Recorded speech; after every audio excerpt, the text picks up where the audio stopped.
tonight's Q&A session. My name is Bridget Barry and I coordinate Farming for Nature. Farming for Nature was set up to inspire and encourage farmers that farm or wish to farm more for nature. And one of the ways we do this is finding exemplary farmers each year that are doing great practical actions on their land for nature. Every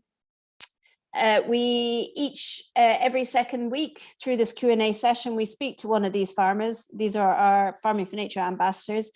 And it's a chance for you guys to ask some questions to the farmer and for us just to listen to what they do on their land, what works, and also what doesn't work. So throughout the session, I'll ask our guest speaker a series of questions. And if you have any questions, just pop them into your chat box on the banner, which is on my screen at the bottom, where it says chat. You just pop in your question for any questions that you have for the speaker, and I'll facilitate them as we go along. So, and if you have to leave early, this session will be up on YouTube by tomorrow afternoon. So feel free to watch it at any stage. So on to tonight's session. We have Aoife Reilly join us from County Mayo. Aoife and her partner Joe run Glacery Organics, an organic market garden in Hollymount, County Mayo. Aoife, welcome and thanks for joining us tonight. Thanks. Aoife, yourself and Joe, you run a 7.5 acre farm up in County Mayo with a number of employees. But before we get into that, perhaps you could just describe our farm and your farming system. Cool. Yeah. So we're small enough. We're just over 7 acres. We grow a wide variety of vegetables, and we're trying to do a little bit of fruit as well now. We have a mix between protected cropping, like grown in polytunnels, which we've like 5 commercial polytunnels, and we have the rest of the land in crop. Some is in rest period, which is the lay period of being diverse cover crop. So we have a few people working here. So me and Joe, and we've 6 others employed, 2 full-time and the rest are part-time. We do markets. Farmers markets is our main point of sales, and we're trying to keep the farm to have a feeling of being a sort of biodiverse environment. So we've put in a lot of different things in place to try and give it that feeling, create from what was an empty silage field something alive, I guess. Brilliant. And before we go into the kind of a deeper dive into it all, perhaps you could just tell me about your own journey into agriculture and you and Joe's journey. Yeah, so Joe's grew up a farmer on a beef and dairy farm. And he was working on the farm when he was younger, and then he went traveling. He was working as a carpenter for a long time, traveled in Australia, and came back just after the boom, and it wasn't a great time to be looking for work as a carpenter, so he started growing his own vegetables. And I was traveling as well separately, and I was woofing. I don't know if you've come across woofing, the willing workers on organic farms, and it was a really nice way to explore different countries and explore how other people are living. And I came back kind of inspired by that, and we met doing an organic horticulture course then in Mayo. Sorry, is that dog barking really distracting? No, it's fine. It's in the background, but it's fine. Okay. Is it? If it's not, I hope it's not distracting you, but it's fine. Yeah. And then you brought this land that you're on. So what's the journey to the farm? What was the journey to this particular farm? So Joe's dad had a piece of land, 7 acres, that was separate to the farm that him and his neighbor had bought a number of years ago, actually when he got married. And the 2 neighbors bought it together and split it in half. So it's 15 acres divided in 2 and 7.5. So we were allowed the use of this land to start with. He gave us, I think it was 3 acres we could start with. Mm-hmm. So just going into your vegetables, what would you have growing at the moment? What are you picking at the moment, for instance? So at the moment, you're just starting to get into sort of salad season. So it's kind of an awkward time before you've got the cucumbers and the tomatoes and the real salady, like Mediterranean stuff. So at the moment, we've got a lot of scallions. We've got kohlrabi coming. We're harvesting our first carrots and our first new potatoes that are growing in the tunnels now this week. We have, I don't think, radishes, a lot of salads, spinach. We're finished our winter kale now, and we're moving into our new plantings of kale. So there's a good bit going on, but like we're year round anyway. So even if you ask me this in the middle of the winter, I think of something to come up with. Yeah, of course. And I suppose you're always preparing for the next crop. So it's like, it's obviously ongoing the whole time. So you have your vegetables in rotation with cover crops. Can you explain what this is and how it enhances your product as such? Okay, so there's two different parts of cover crops that we use. So we use cover crop in a long-term rotation. So we'll rest a period for rest an area of ground for 2 to 3 years after we've grown in it for 3 years, 3 to 4 years, depending on how much space we have to work with. Now we're only on 7 acres, so we're kind of tight with that. Like it would be nice, I think, to be able to leave it for even longer in an ideal situation. Say you had a slightly bigger farm. But what we have is what we work with. So we just try to do the best we can. So that's a long-term cover crop. So what we choose for that would be sort of a lot of things with deep roots and a mixture of roots. The aim being to have like such a diversity of roots in the ground at any one time. So we were getting a mixture of seeds from Coltswood in the UK. They're very good at their green manure mixes. Now we can get them from Fruit Hill Farm as well. Now, but back then we could get them from there, and we put in a few of our own as well. So there was a number of really deep rooters in there too. With the idea being that you really give that soil a really long rest, but you're also feeding it like with lots of biodiversity. The microorganisms are given lots of biodiversity within the roots, within the different plants that are like taking and using different things on the soil. And we'll cut that maybe once a year, just to keep it going. And then the other part, we use a lot of cover crops then in our growing areas as well. So if we take potatoes out, as soon as we've taken the potatoes out, we've got a green manure in straight away, something that'll overwinter. We have like a small little area where we grow intensive crops. And when we take a crop out of that, we get in a green manure straight away, so that the land has roots in it pretty much all the time. Like it goes straight from crop into cover crop. That's the ideal. So it's very interesting. Yeah. And do you use compost? Is that a massive part of what you do as well? Yeah, so getting the compost right is something we kind of focused on, what we're still focusing on really, but getting the perfect compost. And this year we've wonderful compost. So we're mixing it actually. We have a mix of compost from Joe's dad's farm, and we can get some organic mushroom compost. And we put in 10% soil, mix all that through, and then we use a lot of seaweed dust in our plantings as well. You could put seaweed in the compost, which would be nice, but that's what we do. And is your compost, is it equine? Is it beef or sheep? You know, what's it? What's the manure? It's beef, so it's bedding, overwinter bedding. So straw and manure from cattle. Yeah. Okay, brilliant. Yeah. And so when you say you've got it right this year, it's just that combination of fungus and that compost and like just the combination you think is going well for your soil, or do you think your soil in general has just kind of built up its fertility as well? I don't know. I haven't seen the soil perform at the compost yet. We're going to see that now through the season, but the compost is looking really beautiful. We have not tested it. What I'm going to do is we're going to do a series of soil tests in September. I think the ideal would be to do the soil testing at the right time of the year, like before you put it in crops, so you can see what you've got to work with. And I'm very interested to see after the green manures, after the long-term green manure, what the soil will look like then. I think we're always going to be learning about compost. I don't think we have it perfected at all. But we do use biodynamic preps in the compost as well, which is quite an interesting little aside to be involved in. So for those who don't know what biodynamic compost is, do you want to explain it? Okay, I'm not really too sure. I know what it is myself.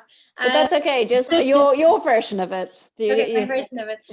So biodynamics is, I guess, a philosophy of farming that takes into account the spiritual as well as the physical. So biodynamic preps that we use are specially formulated for compost. We buy them in, we don't make them ourselves. We buy them from a company in France that sells biodynamic preps. And we have a little ceremony of putting them into the compost. And to me, it's a really nice thing to do for the reason that you're giving it so much importance. Like, even if the biodynamic preps don't work, it makes you create this ceremony, create this this nice feeling of reverence around the compost being the center of what you do, I guess. And I like that idea. I think it's, yeah, no matter what you think about the whatever's out there or the other real, but something nice about being open to the idea that you're not the only farmer on the farm. Yeah. And then also, I mean, it does follow the lunar cycles and areas like that as well, doesn't it? Yeah. If you're looking for a bit more of a tangible aspect to it, you know. That's true. There is a lot about planting by the moon and stuff. And we did try that in our first year, but we struggled with it. Yeah, it's very tricky to get the timings right and to do that in a commercial farm. Yeah, of course. Yeah.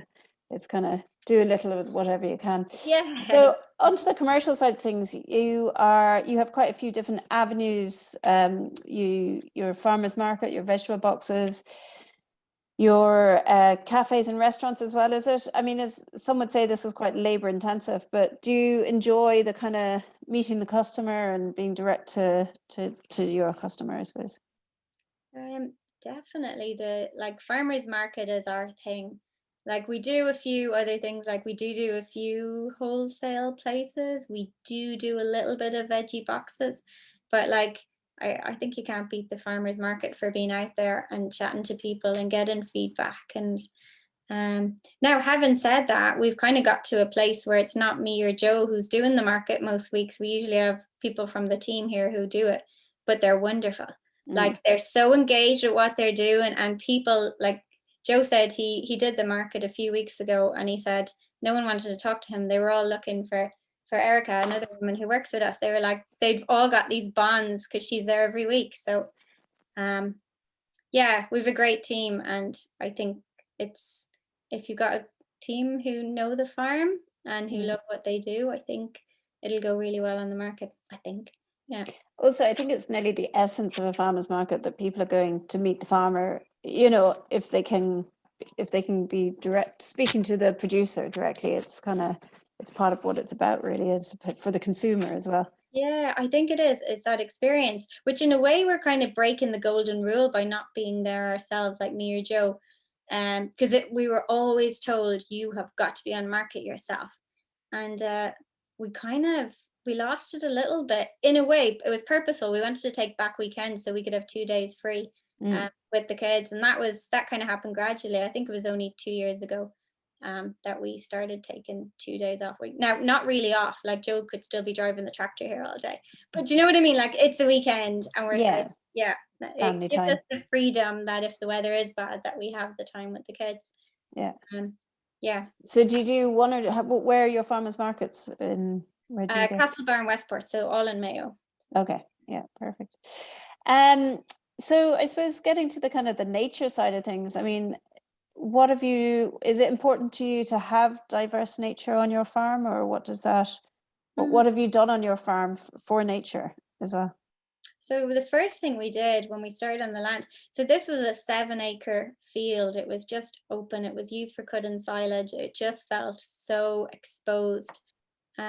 So we planted a load of trees. We thickened out the hedgerows. There was some existing hedgerows, patchy hedgerows around the outside, and we put a hedge it was three trees thick. I always find it hard to say that, three trees. Through the middle of the field. I know. Through the middle of the field, and we planted all natives and plants for berries and stuff, with the idea that you're creating this nature heart of the field that was going to link to the edges and bring nature right into the center of the field. So we did that first. Then we a few years down the line, we noticed that one corner of our field was really wet. So we when we had a digger in, this doesn't sound very environmentally friendly, but we had to dig her in to do another job, and we got the digger to dig 3 ponds around the field as well. So they're like strategically placed. One is in the wet corner, which we also planted up then that corner, because we were like, that's a good way to use it. Like, it'll help to soak up the moisture. And there's a lot of flag irises and stuff coming up there now, which is really nice.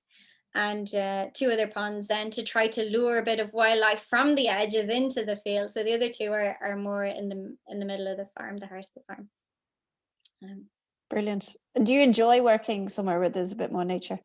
Oh my God, yeah. I really feel like you have to like feel like you're working in a beautiful environment. That might just be me, but I need to see, like, I need flowering plants everywhere. You need the sound of birds, you need to hear grasshoppers, you need to have that feeling that you're someplace beautiful to really enjoy your job, I think.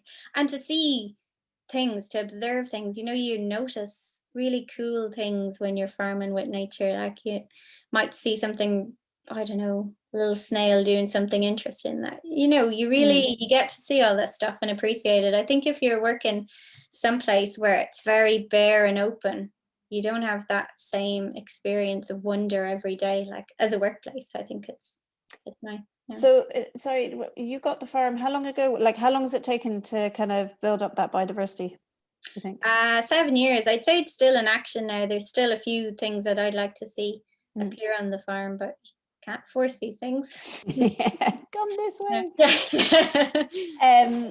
I think what a lot of people probably might think when they hear that you employ 6 people, is that including yourselves, or is that aside from you and Joe?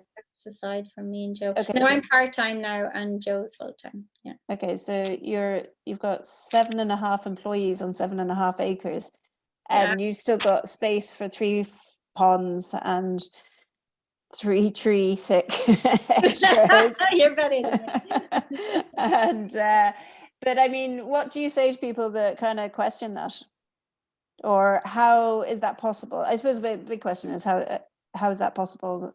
Would be one of the big questions people would ask.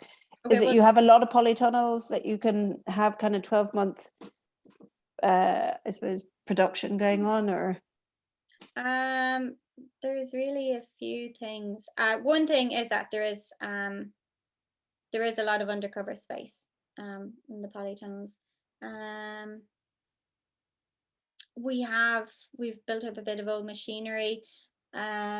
We also, like, I think we've got a diversity of markets too, which kind of helps. And then we have, like, we do also import produce, which is something that's probably not like the most local food thing, and it's not what we want to do at the start, but it has allowed us to keep on people over the winter, which is a time where usually organic farms would let their staff go and rehire then in March, April. So it's kind of as a model of an easier life for a farmer that works out good, because the rehiring process is pretty hard. So yeah. And like you say, when you get an Erica on board, you want to keep an Erica on board if they're. You want to keep an Erica there. Yeah, the people love her. Yeah, that's good for business, Yeah, it is. So, I mean, you employ quite a few people locally, obviously. Is it easier or harder to have a team? Like, some people might just say, do you know what, it would just be easy if I'm working by myself, I'm doing my market garden, and I just have to look after myself. Like, how would you, what do you feel about having a diverse team on your farm, and what that brings to your farm? Oh no, it's what keeps me and Joe going. Like, I think we would have run out of steam by now if we didn't have people. Yeah. No, I mean, we have a really, really exceptional team, and they're really interested, and we've great conversations, and everyone's very inspiring and inspired. And do you know, I think that's what fuels you and keeps you interested and having discussions. Like, yeah, I don't think we would have the interest or the energy for it if we didn't have a really great team around us. Yeah. Yeah, that's a really interesting way to put it. I think a lot of people would just see the stresses of having employees as opposed to actually what it brings to a business in terms of diversity of ideas and diversity of thoughts, and adds to your business model in so many different ways. That's true. Well, the stress of hiring, the Mm. hiring people is stressful. I don't think having employees is too stressful. Yeah, Yeah. that was brilliant. Where would you kind of start advising another farmer if they wanted to put together a productive market garden, but also one that would incorporate nature? Where would you, if you kind of had some pointers for someone, where would it be? What would be the main things to consider? I suppose you've got to look at a holistic view of what you want to do first and kind of visualize. Yeah, it's a bit tricky because our field, we kind of had vision, we kind of didn't. It kind of fell into place. But I think it's very useful to, at the start, have a vision for which corners you think are ideal for biodiversity. Do you know, to say this is a biodiverse corner, and this is going to be productive land, and this is, I mean, obviously you'll have rest periods for your land as well, but like, you can't put trees in the middle of where you're going to grow vegetables. Mm. Yeah, I think it's good to have to be able to come up with a plan in your head a little bit. It doesn't have to be completely comprehensive because things change over the years a lot. The other thing is to probably start quite small, because there's nothing more discouraging than taking on an awful lot of land and an awful lot of produce in your first year. And it's very easy in spring to do that. And then suddenly you hit like June, July, and the weeds go crazy and you're still planting and you just can't catch up, and then you just get overwhelmed. I'd say that's the main risk, is to overwhelm if you try to do too much too soon. Mm-hmm. I've been there. That's that's Yeah, a experience, not like that I have avoided. yeah, Yeah. yeah. No, it's based on experience, and I think it's a very valid point that, you know, you kind of think, right, 7.5 acres, let's get it all down, get it going, and but actually there's a lot to juggle there as well. Because I mean, economically, is there kind of the ultimate model of like, you know, 50 grand an acre and like leaving a percentage for biodiversity within that? Do you know what I mean? Like, is there a way of kind of saying it mathematically nearly that like this is what you would expect your acre to produce each year? Yeah, that's interesting. Well, I'm kind of getting there. This year I've started to put down bits and pieces on paper. To be honest, we've been too busy up to now to actually be like anything good at recording different crops and what different crops are actually worth and how many hours go into them and all that sort of stuff. But I think that will be really interesting to have that and like, look at it mathematically. But I haven't, not yet, and we're only just starting to. There's certain things that we started to notice, like from that perspective. But I think it is important. Yeah. Yeah, I suppose just to have in your head what's achievable, and then, you know, not to bite off more than you can chew if you don't need to, you know. So apart from what you already mentioned, what other challenges or rabbit holes that would you avoid? Rabbit holes. Yeah, Not on not purpose. real ones, not real ones. Maybe I can't say that. We have a ton of rabbits. Oh, so many rabbits. We have put down a fence for rabbits, actually. We dug a fence to keep them at the periphery. So they're just in the hedge, and they can't come near the crops. That is one sacrifice our farming for nature had to make. Yeah. Just to protect the crops. We were trying to net them. We tried electric fencing around the crops. We tried everything else. That was a little challenge. Yeah. But yeah, other challenges that we've come up with. I suppose getting used to working with people, like you were saying, employing people. It is very challenging in that, like, you're learning what motivates someone, or everyone seems to be so different and want different things, and there's such a psychology, like there's books and books and books were written about like the psychology of the workforce, which is an awful word to say. Like, I don't feel like workforce is what we're dealing with, but you want people to be happy in their job, so you kind of want to understand what people are looking for, what makes them satisfied, what, do you know. And it's never just about money. Like, there's so many aspects of job satisfaction that, and I think everyone's so different in what brings them that satisfaction, that I think that's very interesting. And that's challenging as well, is to try to meet people's needs without being able to ask them their needs, because they may not know what their needs are. Do you know, from a job they mightn't be able to identify that, I think. It's quite anthropological, isn't it? Kind of It really is. Yeah, it's quite fascinating. Yeah. Trying to figure out what it's all about. Yeah. I would just go to some of the questions that have come in here in the chat box. So, and if anyone has any questions, please feel free to pop them in. So Eileen Morgan has written, how much compost do you make? Okay. I'm not good in measurements. How many trailer loads? I need Joe for that question, to be honest. I'm not sure how many trailer loads he makes. There's a good few trailer loads though. And I mean like a dump trailer. Fair enough. Sorry. Do you make it inside or outside? Is the kind of following on from that question? So it's made outside. We mix on, Joe's dad has a concrete slab. We don't have a concrete slab here, and also that would take up a lot of space as well, do you know, when you're on a small enough space. So it's quite convenient that we use his concrete slab for mixing, and then we bring it over when it's been turned a few times and it gets a rest over in our land. So the idea is we do the turn-in there, where the concrete is, bring it over, and we put it where the trees are. We've got some mature trees in the hedge, so we lay the compost in what do you call those, low-lying heaps, down along the trees, with the idea that you're getting some fungal activity from the trees and bacterial, maybe like making their way up. This is on the soil, which is kind of nice. I mean, it's not probably where you're supposed to put compost, but it's not so bad once it's broken, once it's had a few turns.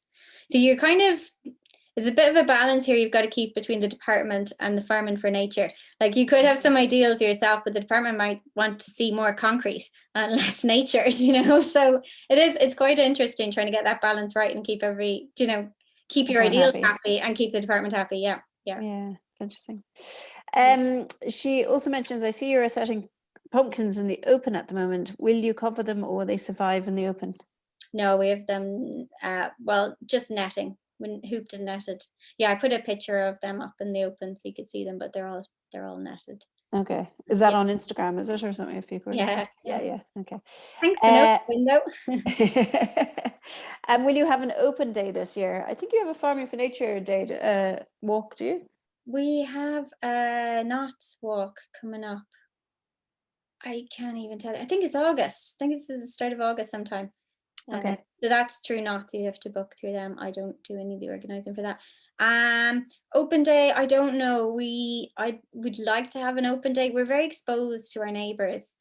So we're very conscious that we don't want too many people. Like, we're conscious that they might not like too many people tramping so close to their back garden. It's not do you know, a lot of farms are very isolated and you can really have a lot of people there, but yeah, I think we're a bit cautious about that. So we had a small growers farm up there a little while ago, and we have the Knots one coming up. I think that might be it for this year, but maybe next year we might do one an open day, because it'd be nice. We would like to get people from Mayo onto the farm. It would be our ideal.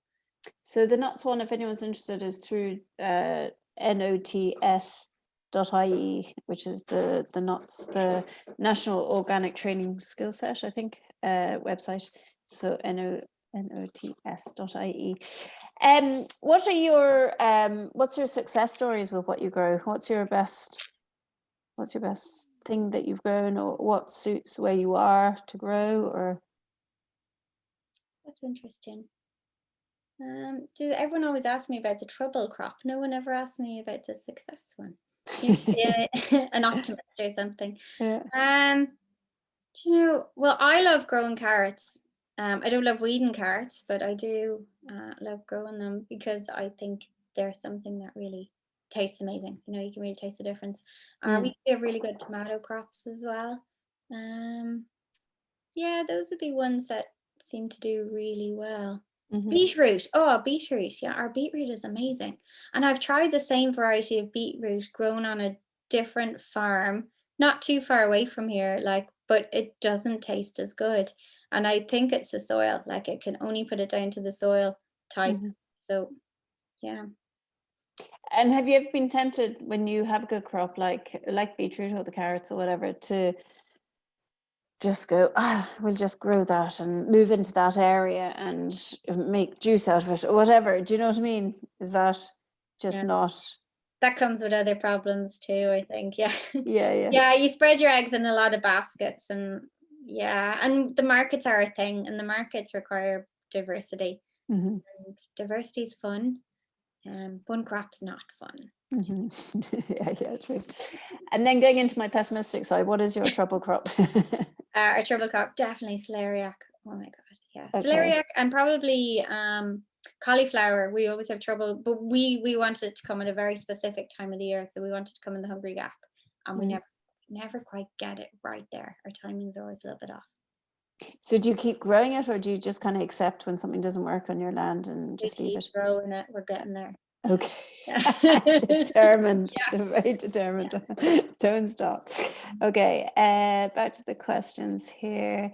Dan McCarthy asks, thanks Aoife, very inspiring natural talk. What day are you in the farmers markets? So Friday is Castlebar. That's pretty much in the morning, like 8 o'clock till 3 o'clock, and then Saturday is Westport, and that's 9 o'clock till 1 o'clock. Westport Octagon. Perfect. Tracy McCarthy asks, how do you test your soil? Do you bring in a soil specialist? No, we do our own soil testing. We did have someone test from Teagasc before, and that was fine too. We just had Teagasc tests. But this is the year when we do our soil testing. I'll probably do a really comprehensive one and get it sent off to the UK for more in-depth analysis. Now that I know more about the different kind of soil, I think I can look for a bit more information. It's very hard to interpret soil tests though, so you really have to get your head clued into it. And and I mean, I always wondered, would you do testing on a few different spaces around the farm, or are you just going to do one space?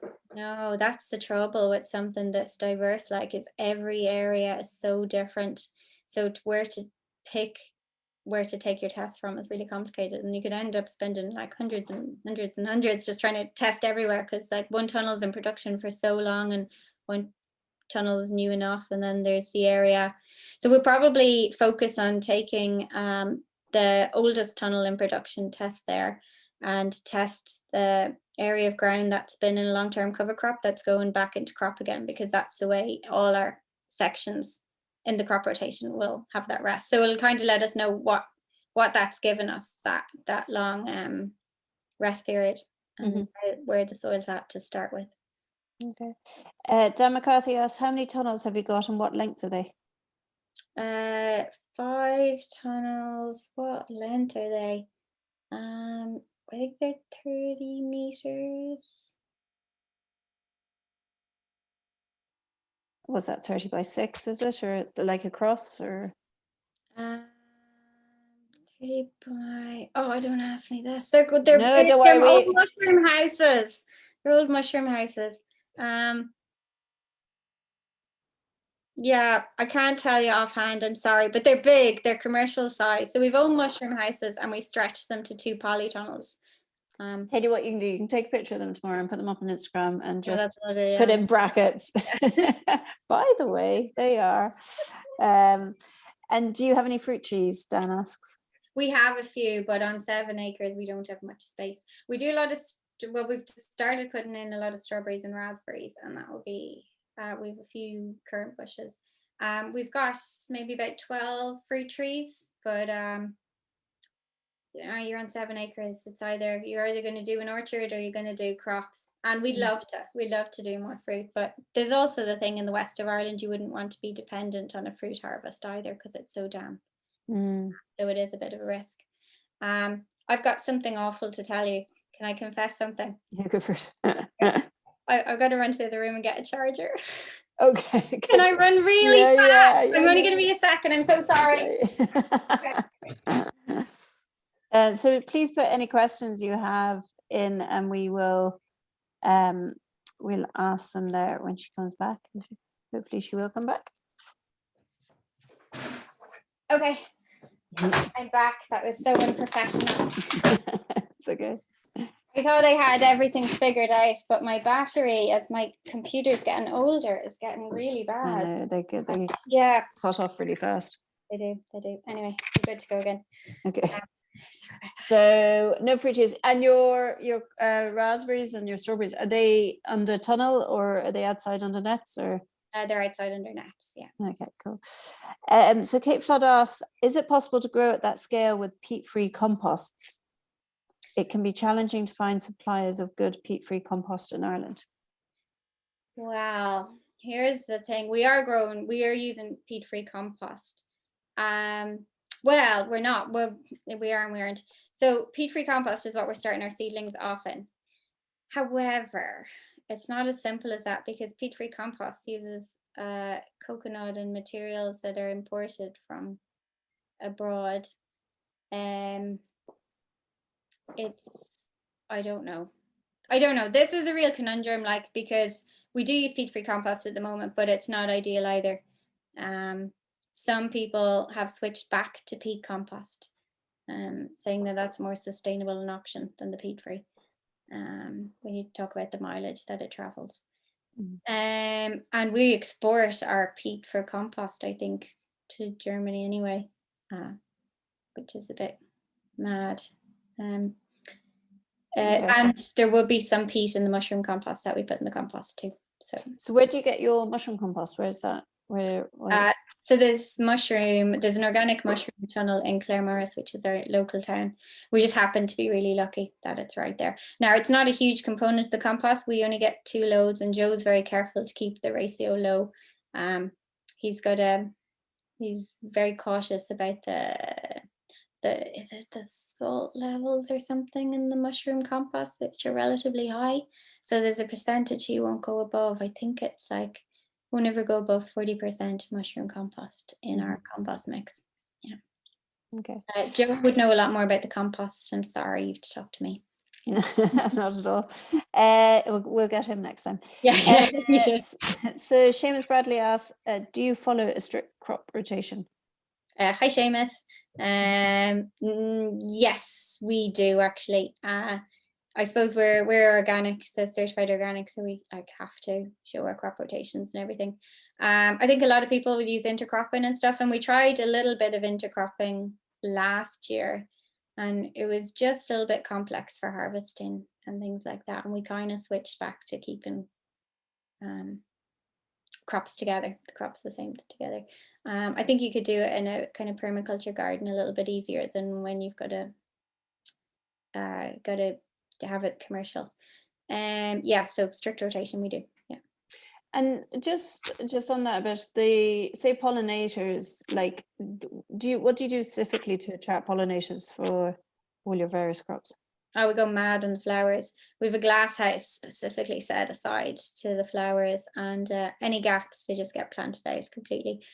We put in, say if there's paths between beds, or any spare space, we'll sprinkle a flowering green manure into it. We try not to leave any soil uncovered, and then that all flowers.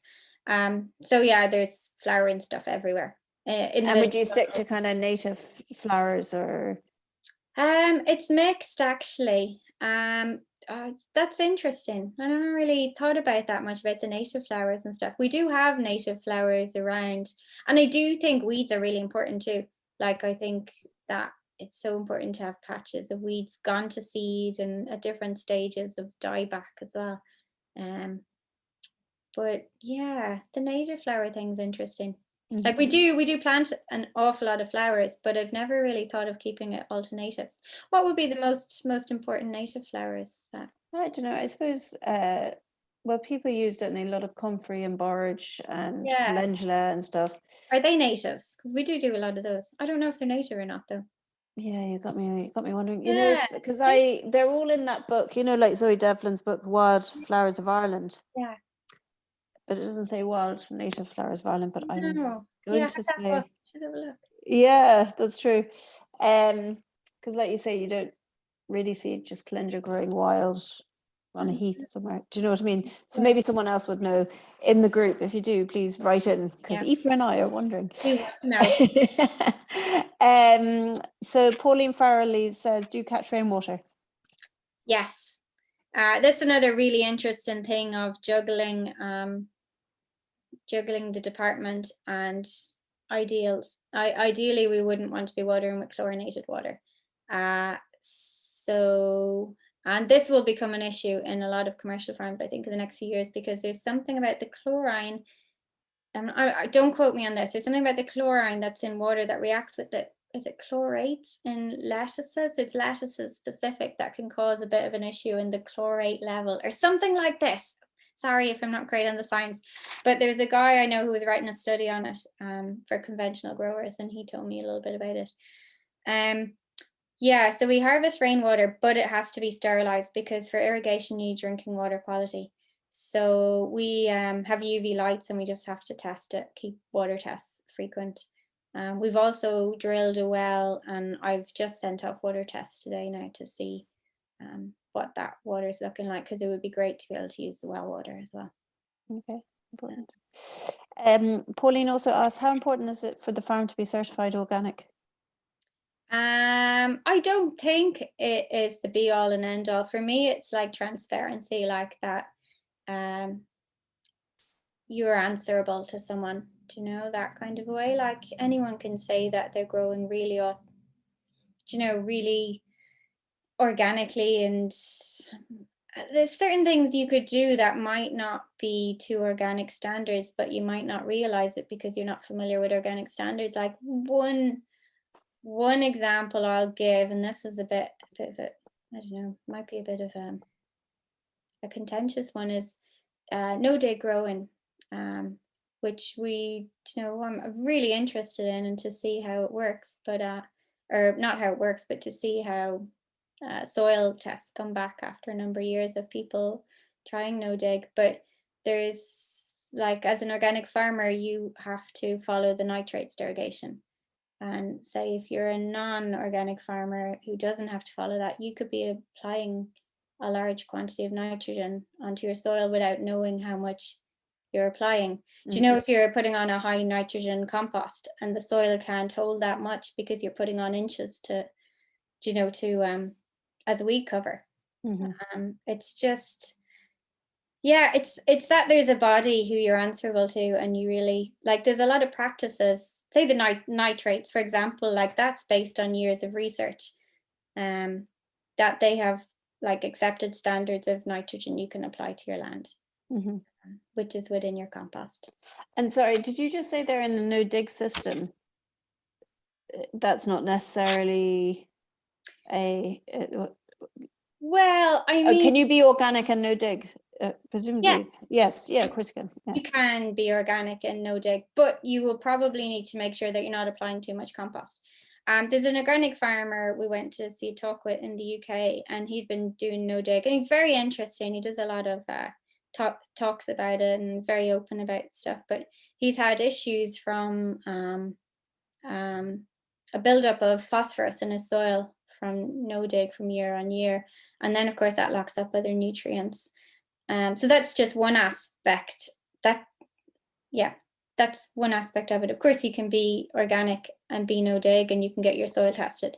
But if you're being no dig, you need to let your organic inspector know how much compost you're putting on. And then they have to decide whether that's appropriate or not, based on what's allowed, what the soil is allowed to have on it. That's just one example. Now there's Yeah, I don't know. It's not necessary. It is a little bit of extra paperwork. For now, it suits us and it's transparent and everyone knows that we're following the rules of organics and we're subject to inspection. Okay. Tracy McCarthy asks, do you save your own seed?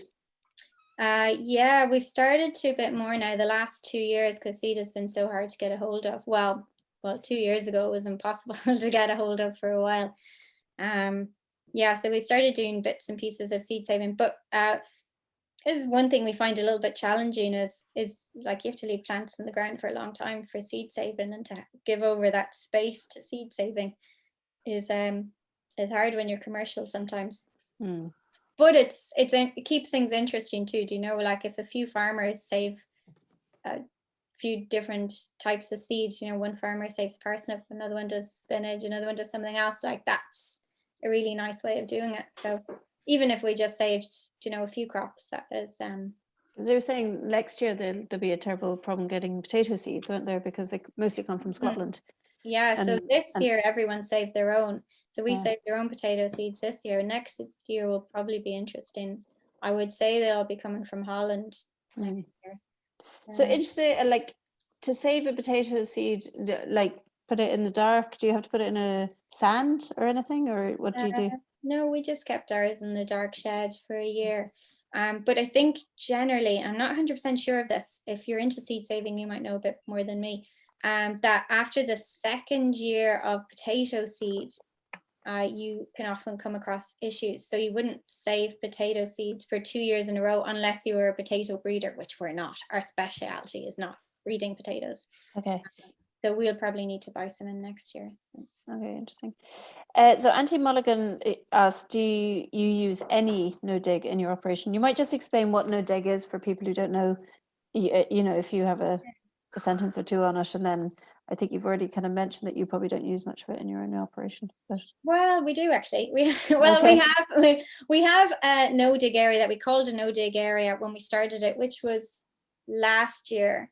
We created an area based on no-dig principles, but without doing deep compost, deep mulch.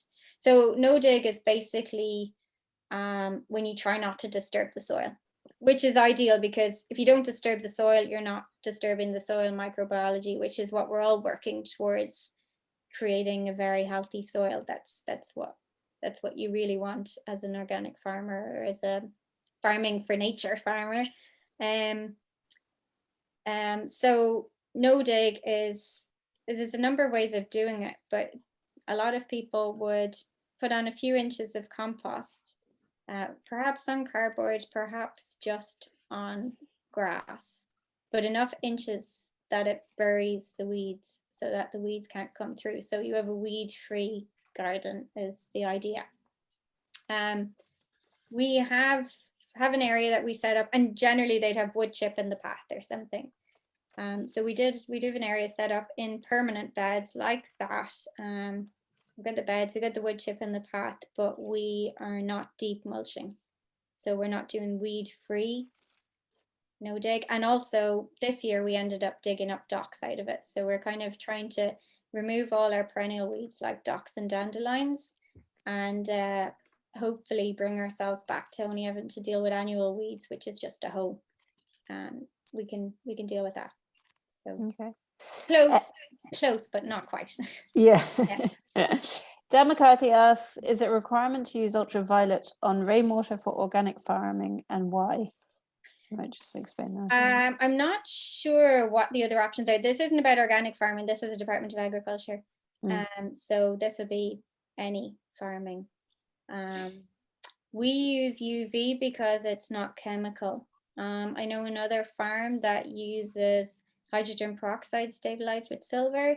I don't know. There's other methods. You could use chlorine yourself. I don't really know about the other methods. For now, UV is working for us. It's quite an expensive system to install. But that's the only way you're going to get away with using rainwater, is if you can prove it's drinking water quality when it goes out in the soil. So boiling it is not an option, like it wouldn't. It would be Wouldn't too pass. energy intensive, and Yeah, that's true. I mean, it would if you're doing a small amount. Maybe you could do that, but Time up. Not at all. No. No, sorry. Don't know what's going on there. Sorry there, Aoife, if you give me a second there, I'll just Marianne O'Neill, wherever you are, can you turn off your thing? Yeah. Sorry, we'll just get back to the questions there. UV. We were just UV, yes, sorry. Albert Reuter asks, are you board BIA certified? No, just because it's another person coming out and inspecting the farm and another load of paperwork. I imagine it's the same as being inspected by the department, but it's not relevant for our markets. Mm-hmm. Yeah, exactly. So it's okay. So is there anywhere in particular that you would kind of direct people if they wanted to get advice and support, or where did you find that you got the most advice and support when you were starting out? Well, we joined the Small Growers Network, which is an amazing network of small farms around Ireland, and that was incredible. They run a lot of farm walks around the country, and you get to meet other farmers and have chats with them. And knots courses too. Knots are an amazing resource. They run great soil courses. They are doing the farm walks as well. Mm-hmm.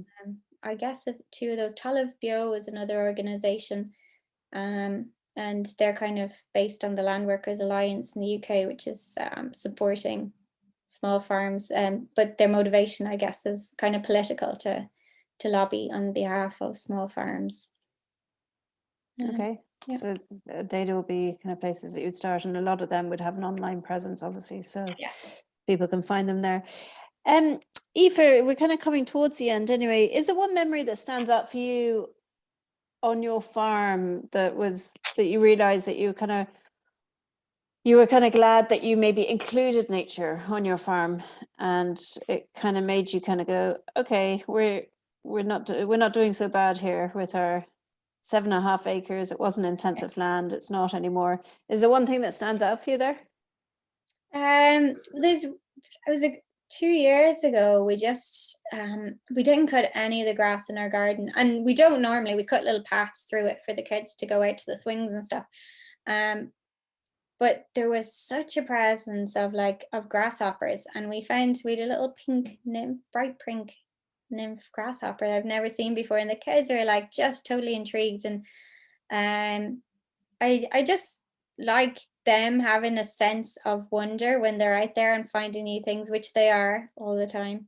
The other thing that was beautiful is we've lots of ducks, and I hate ducks. I know I shouldn't, but I hate them. And I was seeing the birds fly down and eating the duck seeds, which I didn't think happened, because you don't really want ducks going to seed, your farm, because they're going to be everywhere. But it was just really nice to see. And then I kind of made a bit more peace with them. I was like, oh, it's okay. We can have some duck seeds around the place. They're important. They're part of it. So yeah, that's nice. Kate Flood has put up on, if anyone wants to see any no dig videos, she's put up a link there to charlesdowding.co.uk, and he's got a series of no dig videos there. I suppose coming towards the end, finally, Aoife, how does it make you feel to have such a, I suppose, thriving business working alongside nature on your farm? It makes me feel hopeful that we have. It's kind of, this year is really wonderful, and I think it's maybe you get to that point, you work so hard for so many years, and then at year 7 you're suddenly like, whoa, everything's ticking along. And yeah, it's a really nice feeling. The place looks amazing. We've made time to put flowers everywhere. We're given time to those bits of nature that some days in the past we just didn't have time to address. We were so busy trying to get through stuff. And yeah, it's a lovely feeling to go out there and be in a beautiful place and be working there. I walk through it all the time just for no reason. pretend I have to switch the irrigation or something. Very busy, very busy. I have to go walking. So busy. Always love busy. A little briefcase going through. Very busy. And tell me, just there was one question I hadn't really asked, and I suppose it's kind of quite key for your business because you rely on farmers market as your biggest audience nearly. Is, I mean, did the last couple of years have a big effect on your business? And it sounds like you're kind of have ridden the wave. And how did that happen? Well, I don't know. I think every year is so different. So ridden the wave, I don't know. It feels like we've ridden the wave, but I don't really know. But just the COVID wave, to be more specific. We've ridden the COVID wave, but that's because we actually had really good years during COVID. So our markets kept going. Okay. They were all outdoors and nothing was closed. The box scheme went crazy. We only lost a few restaurants, and we weren't heavily dependent on restaurants anyway. The box scheme was like, I don't know, 4 times what it is now.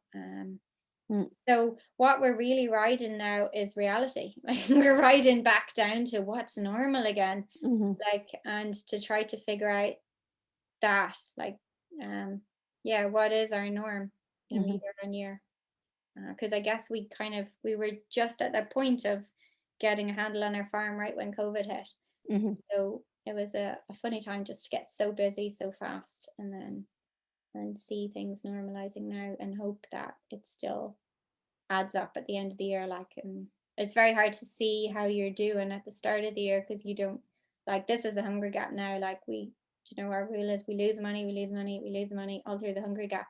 And then we hope that we save enough money the rest of the year to keep everyone paid until the end of the next hungry gap. So, it's kind of interesting like that, because you can't really tell at any part of the year how you're actually doing. Yeah, fair enough. There's a question here about a website. Your website's called Glassry, isn't it? GLASRAI. Is it .ie? .ie, yeah. So if anyone wants to have a look at their products or what they're doing, and when you're doing events and stuff, do you put it up there as well, just so that people keep an eye on stuff like that? No, I don't actually. That'd be the social media. Yeah, okay. Facebook or Instagram, yeah. Facebook or Instagram, okay. So people can find you under Glassry Organics or Glassry up there. Lots of people have written in and going, thanks so much, very down to earth and inspiring talk. Mayo for Sam. But thank you, very interesting. But listen, Aoife, thanks so much for your talk. It's really nice to hear how your farm works, and I wish you continued success, obviously, because it's a really nice model, and it sounds like that you have a very nice office to work in where you can walk through your lovely fields and stuff. Like I said, if anyone wants to contact Aoife, she has her website or social media on Facebook and Instagram, so do feel free to follow her and keep up to date. We will also try and get Aoife to do a walk for us next year. We have a series of walks, of about 35 walks this year with different farmers across Ireland, different ones of our ambassadors. So feel free to look them up. Some of them are also market gardeners and stuff if you have a specific interest in that. And if you have any questions for any of our ambassadors or others, we have an online forum as well, where you can write your questions in relation to any practical issues that you have around farming for nature, and farmers then respond back with what they have experienced or what they have tried on their own land. So that's our forum on our website. And finally, our next session, our next Q&A is 14 days from now, Tuesday week, the 14th of June, I assume, and it's with Pat McKenna, who is a Monaghan beef farmer. So feel free to join us then, just register as normal through our website. Aoife, thanks a million again. I know it's a busy time in the evening with lots of young children. So Mary Cannon has said here, great to have a young woman presenting. So thanks a million for joining us, and we will see you again soon. Thanks very much. Thanks to everyone else for joining us too. Okay, goodbye. Bye. Good night.